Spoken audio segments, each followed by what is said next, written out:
Hey guys, this is Devin here with YourFieldersChoice.com. I'm joined by my boy Pete again. How you doing today, Pete? Good morning, everybody. How's everybody going? We're ready for another week of NFL. It's been a really good season, so I'm looking forward to getting things started with what should be, potentially the best Thursday night game of the year. So we of course have the Cardinals at the Seahawks today. So this is a rematch from a few weeks ago and what ended up being a really good game. And the Seahawks are currently 3-point favorites with an implied total of 30 points. And Arizona, of course, are 3-point dogs with an implied total of 27. So Vegas likes lots of points in this matchup. Understandably so, considering Seattle's defense has been literally historically bad, but their offense is good, and of course Arizona's offense is good. So this is a little bit tougher and easier of a slate all in one. It's easier because with both of these teams where the production is coming from, but it's tough because that means there's not many value or punt options. So we're going to get into how best to approach the slate and how to kind of manage, that aspect that it is you need to get big boys in this week, So we're going to kind of help you get there. So let's start things off with our cash captain. All right, hey, cash captain. This is what you're talking about. This is tough this week because, in my opinion, you need both Kyler Murray and Russell Wilson in your cash lineup. I think they're both necessities. So you're not going to get both of those guys if you run one of them as your captain, or even one of the other big receivers. So this week, I'm going back to strategy I used to use a lot. I'm going back to kicker as a captain. And if I use a kicker as a captain, I usually use the home favorite, and that brings in Jason Myers of Seattle. Jason Myers is $6,000, and he's actually, right now, is one of the most consistent kickers in the NFL. I mean, he's averaging 12 DK points over his last two games. He's averaging 10 DK points over his last four games.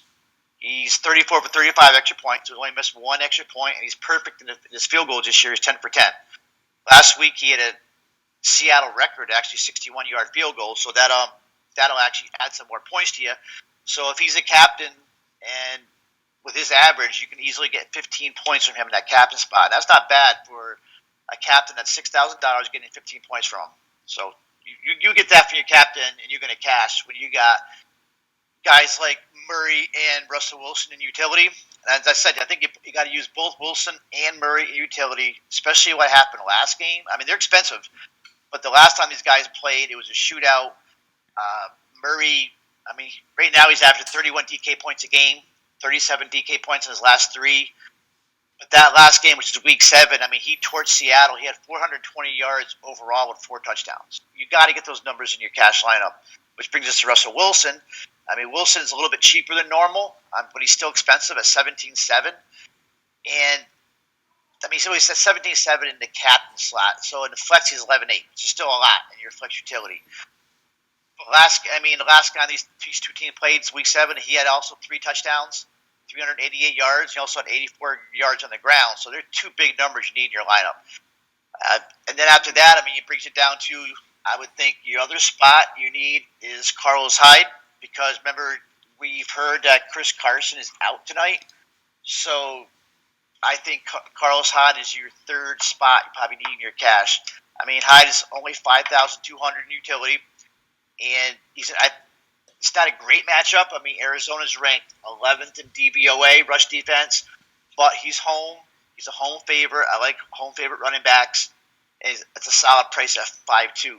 He may not be as involved in the passing game as Chris Carson, but still, so it's going to give him a little bit of a lower floor, but I still think he's definitely viable for your cash lineup. And remember, the last game he played was week 7 against Arizona, where he had 68 yards and a touchdown. So he hits that touchdown, he makes value. So they're my 3 main plays. I'm going to use Jason Myers as captain. Then I'm going to run Wilson and Kyler Murray and Carlos Hyde in my cash lineups. Then you just got to find a couple other spots for your last 2 spots. Yeah, I mean, that all makes a ton of sense. You for sure have to play Kyler and Russell. Seahawks are struggling a little bit, but Russell Wilson actually is the most successful Thursday night quarterback in NFL history. He's 8-1. I know that you may laugh at that, but that's it shows you he likes the spotlight. He likes prime time. He always plays really well. They're gonna be a little desperate for a win. Getting Carlos Hyde back is very important because the issue lately has been he's really pressing because they have zero run games. So now you get Hyde back, who Hyde ran for 1,000 yards last year for a really bad Texans offensive line, like we're seeing this year.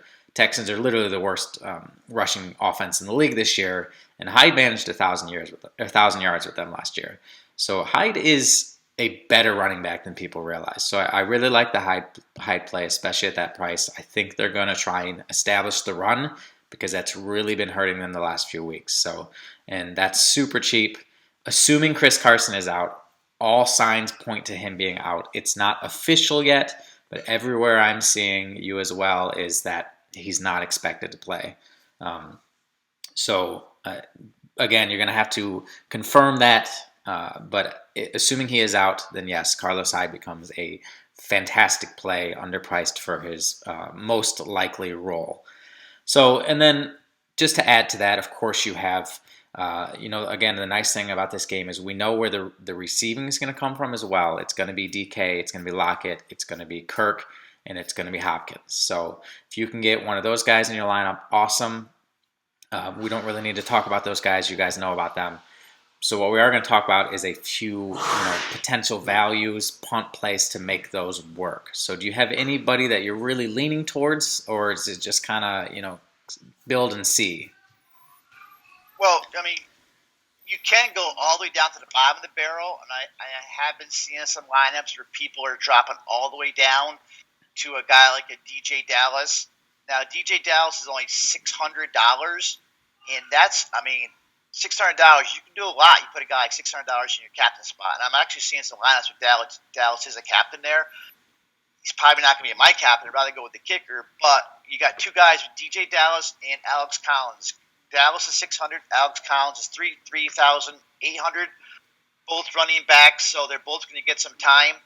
I mean, Dallas actually had more snaps last week, but Collins handled the ball 11 times to Dallas's 2 times.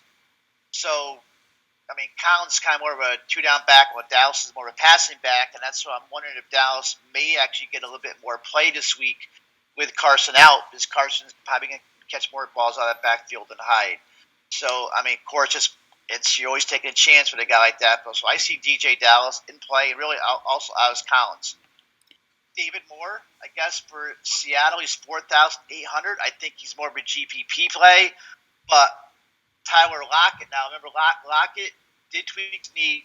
We heard about that Monday. Looks like he's playing, but all it takes is one tweak during the game, and Lockett's down. And that brings up Moore right away to a WR2. And remember, Moore should be returning kicks this week and punts. I think Travis Homer is trending toward being out. So you get a guy like David Moore in. He takes one to the house and a kick return, a punt return, so you get that extra points are there, and he definitely is viable to catch a couple balls here too. So I like David Moore at 4,800. That's not a bad price. And then you really get down to guys like Dan Arnold. Dan Arnold was 2,200 tight end. Last week he had four catches on 4 targets. Especially if Max Williams and/or Darrell Daniels is out, then Daniel definitely comes into play. Then I would probably maybe look at him in my main lineup. So Arnold's a decent play, and then you get, I mean, there's other guys like Larry Fitzgerald. I mean, Fitzgerald has had the greatest of seasons. He's only had 2 times he's gone over 10 DK points, but once again, his last big game was this game against Seattle where he had 8 catches on 8 targets and 62 yards. So you got a shootout going here. A lot of these guys become viable where they wouldn't be in other games. Yeah, I mean, and Fitzgerald, at minimum, he's going to catch one pass because I mean he's literally on an historic streak of that. And yeah, it's true. Dan Arnold's a guy I'm high on as a punt. I think Daniels is going to for sure be out. So, and then Max Williams has been very limited all week. My guess is Max Williams probably plays, but I think that Dan Arnold will be the main tight end. Arizona doesn't use tight end a ton, and Seattle doesn't give up a ton to tight end, so it's not like it's a smash spot by any means, but he is certainly viable. And then, yeah, all the guys you mentioned. Also, if you want to play with the idea of Lockett being a little bit banged up or a tweak away from being out, then Freddie Swain is also another potential punt. He would move into that wide receiver 3 role if Lockett is limited or gets hurt. So if you're running MME, I would probably get some Freddie Swain exposure in there as well. I mean, Swain had 3 catches for 37 yards last week. I mean, he's gotten red zone looks, so he's got a touchdown. I mean, yeah, you'd like him a lot more if Lockett was out, but I think, yes, Swain is definitely viable, and MME is definitely a good call. Yep. And then outside of that, I mean, you've got, your Chase Edmonds, your Drakes. Guys like this are viable kind of mid-range plays if that's the way your build unfolds. But, like we're pretty much saying here is, you get your kicker captain that opens you up to grab both quarterbacks, and if you can pair that with Hyde, and then if you really only need one value at that point, and you're looking at a pretty strong build. So it's like I said, it's fairly straightforward. The key is really going to be getting your value play right today. I think Tyler Lockett is key to a lot of this, especially if you start looking at GPPs.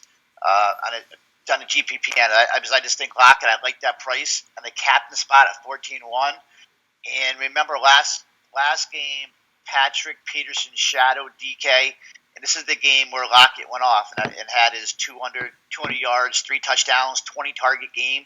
That's saying, I mean, I'm assuming Arizona will be more. They're not going to be surprised. They're going to be ready this week. It's not a foregone conclusion that that's going to happen again. But, I mean, if Peterson shadows DK all week, it could be a big game for Lockett at that price. So I think Lockett in this injury carries a lot of weight here. I mean, he's trending toward playing, but as long as he plays the whole game healthy, I would get him in my GPP lineups as captain and move from there. So I think Lockett's important today. Yep, and that questionable tag, if he carries that all the way through game time, that's going to lower his ownership. So I love that as a GPP captain, potentially grabbing him at lower ownership in a spot he absolutely went ham on last time. And I could see Arizona going straight to that strategy because, ultimately, who cares if Lockett beats you guys up if you win the game? So I could easily see them trying to lock down DK again. Especially with Lockett hurting too. Yes, yep. So right. That's a GPP captain play I love. Again, keep an eye. He is expected to play, but again, it's the NFL. Expected doesn't necessarily mean a lot until you get that for sure confirmation. So, exactly. Yeah, you got anything else, Pete? No, I mean, the only thing I'd actually say is I know a lot of people are going to be going back and forth. Do I play DK Metcalf? Do I play D-Hop? I just think Metcalf's more of a volatile play, especially with Peterson on him. And D-Hop is probably more just with his volume. I think he's going to get the higher volume. He had a huge game last game against these guys. You got to make a choice between those two, too. So, and you made a good point about Hopkins. I guess he's every other week type player, right? His points. Yeah, his log's insane. It's literally 100 yards or more every other week. Last week was his 100-yard game, so it's silly, but it suggests that this will be his down week. So don't sleep on Christian Kirk. I'm not saying don't play D Hopkins. He's top 3 wide receiver in the NFL, but it's kind of been a really funny thing this year, and we're 10 weeks in, and it's been literally every single time. So do not sleep on Christian Kirk as a valuable option. That's a good call. That'd probably be my last comment. I do like Christian Kirk. I mean, he had 27 yards on 4 catches last week, but he's had over 20 DK points in his previous 3 games before that. He's one of those guys where he needs touchdowns, and he picked up 2 of his 6 touchdowns on a year against Seattle. So I think Christian Kirk's a good call this week at only 7,400. Probably my last good play of the day. Yep, I look for him to bounce back this week. So, all right, that'll do it here.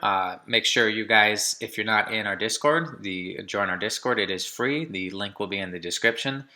We do free live shows in there in our Discord where we're going to go even deeper than we did here. And we're going to discuss, other sports as well. And then if you are not a premium member, now is the time to sign up. 40% off. That deal ends December 9th. So take advantage of that now. I promise you are not going to find a better deal for all that we offer. No, absolutely not. All right, good luck, guys. All right, thanks, guys. Good luck.